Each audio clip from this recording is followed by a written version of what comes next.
지금 우리는 대강절을 보내고 있습니다. 지난주에 제가 대강절을 첫 번째 주일을 보내면서 시므온이라는 사람에 대해서 말씀을 전했습니다. 오늘은 두 번째 시간으로 은혜 마리아에 대해서 말씀을 전하고자 합니다. 그래서 오늘 말씀의 제목은 은혜 받은 마리아를 제목을 가지고 함께 말씀을 나눌 때 오늘 주님께서 주신 은혜가 저 여러분에게 임하기를 다시 한번 축원드립니다.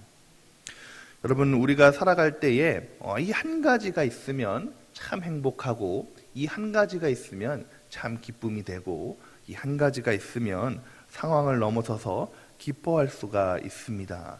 무엇일까요? 그것은 바로 은혜라는 것이죠. 여러분, 은혜가 있으면 아무리 힘들고 아무리 어려워도 기쁨으로 감당할 수 있고 평강으로 살아갈 수가 있는 것입니다. 18세기에 1800년대에 이제 유명했던 흑인 가수 마리아 앤더스라는 사람이 있습니다. 이 사람은 가난한 집안에 태어나서 어렵게 성장했어요. 그런데 어려서부터 아주 탁월하게 노래를 참 잘했습니다. 그래서 교회의 후원으로 성악을 공부하게 되어서 마침내 가수가 되어서 뉴욕의 맨하튼 홀이라는 아주 유명한 곳에서 독창회를 가지게 되었습니다. 그런데 당시만 해도 이제 인종차별이 심했던 때여서 백인들의 온갖 모함과 악평을 받게 되었다는 거예요. 그때 이제 이 앤더스라는 사람이 시대에 빠져서 이제 다시는 내가 노래 부르지 않겠다라고 이야기합니다. 근데 그때 그의 어머니가 조용히 그를 위로하면서 이렇게 얘기했다는 것입니다. 얘야, 지금 내 상황보다 너의 은혜를 알아야 한다. 내가 여기까지 온 것은 다 하나님의 은혜 때문이 아니냐라고 말할 때 그 은혜의 그 한마디에 큰 힘을 얻어서 다시 한번 일어서서 세계적인 가수가 되었다는 것입니다. 여러분, 그렇습니다. 우리가 은혜를 알고 은혜로 살아가게 되면 어떤 환경과 어떤 문제가 온다고 할지라도 그것을 뛰어넘는 놀라운 일이 우리에게 일어나게 된 줄 믿으시기 바랍니다. 그러므로 은혜가 참 중요하다는 것이죠. 오늘 말씀은 제목을 은혜 받은 마리아라고 말씀드렸습니다. 여러분, 오늘 마리아에게도 은혜가 임하게 되죠. 어느 날 천사가 그에게 나타나게 됩니다. 그래서 천사가 나타나서 이제 메시아에 대해서 내가 이제 메시아의 어머니가 된다는 거에서 얘기를 하고 된 것이죠. 이 마리아가 전적으로 예수님의 어머님이 된 것은 하나님의 은혜입니다. 30절 말씀에 보면 내가 하나님께 은혜를 입었느니라 라고 말씀하고 계시죠. 여러분, 마리아가 어떤 하나님 앞에 특출나게 믿음을 다해서 또 어떤 특출나게 많은 일들을 행하여서 은혜를 받은 것이 아니라 하나님께서 그에게 은혜로 말미암아 예수님의 어머니가 되는 놀라운 일을 그에게 행하셨다는 것입니다. 근데 여러분, 은혜는 아무나 받는 것이 아니라는 것이죠. 모든 사람에게 다 은혜가 임하지만 그러나 은혜 받는 사람은 적습니다. 왜 그렇습니까? 바로 태도가 중요하기 때문이죠. 많은 사람에게 똑같이 은혜가 임하지만 어떤 사람은 은혜가 소낙비처럼 내려도 그 은혜를 받지 못하는 사람이 있습니다. 반면에 아주 작은 은혜가 내려도 그 은혜를 큰 은혜처럼 충만하게 받는 사람이 있다는 것입니다. 저는 오늘 마리아를 통해서 은혜로 받는 태도, 그 은혜를 받는 태도에 대해서 함께 말씀을 나누고자 합니다. 첫 번째, 이 마리아가 은혜를 받는 태도는 바로 겸손한 태도였습니다.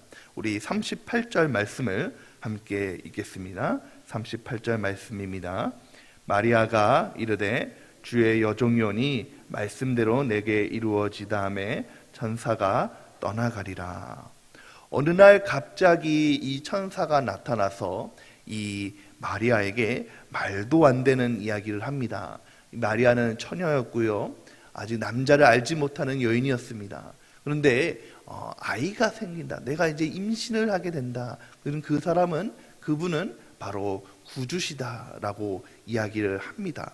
전혀 믿어지지 않는 말도 안 되는 상황이죠. 그런데 이 말도 안 되는 상황에서 이 마리아는 말씀해 보니까 나는 주의 여종이오니라고 이야기합니다. 낮은 겸손함으로 나간다는 것이죠. 어느 한 전도사님이 이제 목사님과 말씀을 나누던 중에, 목사님, 저는 때때로는 어떤 목사님들의 이야기, 설교를 들으면 은혜가 되지 않을 때가 있습니다. 목사님은 그러실 때가 있습니까? 라고 물어보았다는 것입니다. 그랬더니 담임 목사님께서 이렇게 얘기했다는 것입니다. 나는 지금껏 한 번도 신앙생활하면서 누가 설교하든 은혜를 못 받은 적이 없다네. 그러니까 어떻게 그렇게 되냐고 얘기를 했더니, 나는 누구든지 강단에 설교자를 서면 하나님께서 오늘 저 사람을 통해서 나에게 말씀하신다라고 겸손하게 생각하며 나갈 때, 나는 한 번도 아무리 서툴든 누구 전도사가 되었든 아주 나이가 어린 분이 전하였든 나는 은혜를 안 받은 적이 없다고 이야기한 것입니다. 여러분, 그렇습니다. 우리가 겸손히 우리가 은혜를 기다리면 우리 모든 것이 은혜가 되는 줄 믿으시기 바랍니다. 하나님께서 오늘 우리의 삶 가운데 은혜를 베풀어 주셨는데, 그 모든 것을 우리가 은혜라고 생각한다면 내가 하나님 앞에 가난해지고, 내가 하나님 앞에 하나님, 나는 아무것도 아닙니다 라는 겸손한 마음으로 나간다면, 오늘 나의 건강도, 내가 지금 걱정하는 그 문제도, 오늘 내 마음을 어렵게 하는 그 사람도 다 은혜인 줄 믿으시기 바랍니다. 무엇보다 오늘 이 자리에 우리가 참석해서 하루를 말씀으로 시작할 수 있는 것, 그것도 큰 은혜라는 것이죠. 여러분, 우리가 하나님 앞에 겸손하기만 하면 만 가지가 다 아멘이고 은혜가 되는 줄 믿으시기 바랍니다. 그러면 우리는 일상 속에서 하나님 앞에서 더욱 겸손해야 된다는 것이죠. 어떤 일을 통해서 우리가 그 일 때문에 불평과 불만을 하기보다 그 일을 통해서 일하실 하나님의 은혜를 더욱 기대해야 된다는 것입니다. 여러분, 우리가 홈커밍 데이를 위해서 많이 준비하고 기도하고 가운데 이제 여러 가지 상황들을 통해서 우리의 계획과 상황이 달라지게 되었습니다. 그 일들이 온전히 이루어지지 못하게 되었습니다. 그러나 그 일을 통해서 부어주실 하나님의 은혜를 더욱 기대하시고 준비하시기 바랍니다. 그럴 때 하나님께서 그 시간을 통해서 예전에 했던 그 은혜보다 더 큰 은혜를 우리에게 부어주실 줄 믿습니다. 두 번째는 바로 마리아가 은혜 받았던 태도는 믿음의 태도였습니다. 우리 38절 말씀을 다시 한번 읽겠습니다. 38절 말씀입니다. 마리아가 이르되 주의 여종이오니 말씀대로 내게 이루어지이다 하매 천사가 떠나가니라. 이 천사로부터 말도 안 되는 이야기를 듣고 나서 이 마리아의 반응은 무엇이었습니까? 바로 내가 그 말씀대로 내게 이루어진다라는 것을 고백했다는 것입니다. 이 믿음으로 말미암아 이 천사가 말하는 그 믿음을 그대로 믿었을 때에 이 마리아는 큰 복을 받게 되었다는 것이죠. 우리 46절과 48절 말씀을 46절부터 읽겠습니다. 마리아가 이르되 내 영혼이 주를 찬양하며 내 마음이 하나님 내 구주를 기뻐하였으면 그의 여종의 비천함을 돌보셨습니다. 보라, 이제 후로는 만세에 나를 복이 있다 일컬음이로다. 아멘. 내가 그 믿음으로 말미암아 내가 복 있는 사람이라는 것을 확신하게 되었다는 것이죠. 여러분, 참으로 믿음이 중요합니다. 믿음이 있느냐 없느냐가 바로 우리 인생을 결정하게 되는 줄 믿으시기 바랍니다. 여러분, 우리가 믿음의 시각으로, 믿음의 눈으로 바라보면요, 모든 것이 긍정적이고 평안이고 행복하게 되고 승리하게 되는 것이고 구원함을 맛보게 되는 것이죠. 반면에 우리가 불신의 시각으로 보면 모든 것이 부정적이고 또한 불안하게 되는 것이고 또한 어렵게 되는 것입니다. 그래서 예수님께서도 도마에게 말씀하셨죠. 믿음 없는 자가 되지 말고 믿는 자가 되라. 여러분, 그 말씀이 오늘 저와 여러분에게 주신 말씀인 줄 믿으시기 바랍니다. 모든 상황에서, 여러분 모든 환경 속에서 상황진 그런 문제들을 믿음의 눈으로 받아들이는 것. 여러분 얼마 전에 이제 목사님께서 주가 쓰시겠다 하라 스타리아 차량 헌금을 선포하셔서 성도들의 합력을 구하셨습니다. 그래서 이제 여러 성도님들이 합력하셔서 이제 많은 분들이 이제 그 이름을 적으셨죠. 근데 처음 이제 그것을 붙이고 나서 제가 지나가다가 보니까 제 이름하고 저희 아내 이름이 적혀 있는 거예요. 두 개가 적혀 있는 거예요. 근데 저는 그거를 상의한 적이 없거든요. 그래서 저희 아내한테 보니까 저기 보니까 내 이름하고 당신 이름하고 두 개가 적혀 있다라고 얘기한 거예요. 그랬더니 저희 아내가 자기가 그냥 적었다는 거예요. 그래서 아니 그런 일을 나하고 의논을 하고 상황을 하고 해야지, 그래도 우리 형편에 한 대만 하면 되지 않을까라고 했더니 왜 이렇게 저보고 믿음이 적냐고, 목사님이 이렇게 믿음이 적으셔야 되겠냐고, 우리가 지금까지 지내오면서 하나님께서 다 채워주지 않으셨냐고, 나만 믿으라고 하는 거예요. 나만 믿어, 내가 알아서 할 테니까 그냥 나만 믿으라고 그렇게 얘기를 했습니다. 그래서 야, 참 나보다 믿음이 좋다라는 얘기를 제가 했는데, 여러분 그렇습니다. 참 모든 상황에서 어떤 문제가 되었을 때에 그 일을 긍정적으로 보는 사람이 있고 믿음으로 보는 사람이 있고 부정적으로 보는 사람이 있다는 것입니다.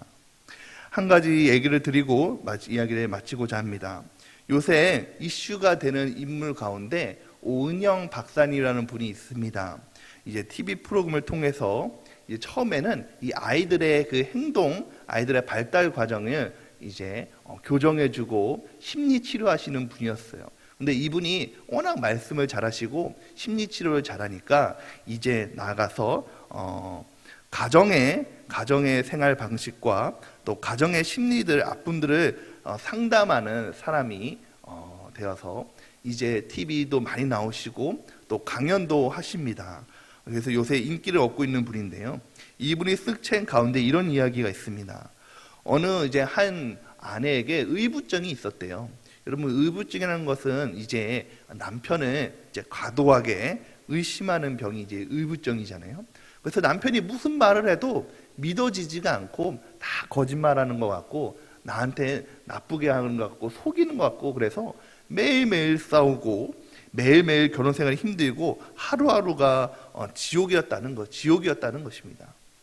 그래서 이분이 이제 이 오은영 박사님에게 상담할 때 이 박사님이 이분에게 먼저 해결책을 제시했는데, 앞으로 2주 동안은 남편이 무슨 말을 하든 일단 믿어주고 예라고 해라, 맞다고 해주어라 라고 얘기했다는 것입니다. 근데 2주 동안 했는데 여러분 그게 말이 쉽지, 그게 고치기가 쉽지 않잖아요. 그래서 처음에는 계속 놓치기도 하고 했는데 2주 동안 어쨌든 그냥 마음이 내키지는 않지만 의식병이 계속 있지만 무슨 말을 하든 믿어주고 맞다고 해주었대요. 그랬더니 점점 싸우는 횟수가 줄어들고 이제 말이 고와지기 시작했대요. 서로 어거는 말이 고와지기 시작했대요. 그래서 이제 2주가 지나서 3주, 4주가 지나니까 이 남편을 바라보는 눈빛조차 바뀌었다는 것입니다. 전에는 남편을 의심의 눈초리로 바라보고 남편을 미움의 눈초리로 바라보았는데 어느 순간 이제 2주가 지나고 3주가 지나고 4주가 지나니까 남편이 믿음직해지고 사랑스러워지기 시작했다는 것입니다. 또한 이제 남편도 자기를 그렇게 대했다는 거예요. 여러분 그렇습니다. 사람의 말을 믿음에도 삶 가운데 변화가 생기고 평화가 오는데, 우리를 향하신 하나님의 말씀을 믿음으로 받을 때 더 큰 은혜와 복이 우리에게 임하게 될 줄 오지 않겠습니까? 사랑하는 성도 여러분, 그러므로 믿음 없는 자가 되지 말고 오늘 마리아와 같이 믿는 자가 되십시오. 큰 믿음의 사람이 되십시오. 그럴 때에 반드시 범사가 잘 되고 복되고 잘 형통하게 될 줄 믿습니다. 오늘 우리가 읽었던 48절 말씀처럼 보라 이제 후로는 만세의 나를 복이 있다 일컬으리라, 이 고백이 저와 여러분의 고백이 되시기를 예수님 이름으로 축원드립니다. 함께 기도하겠습니다.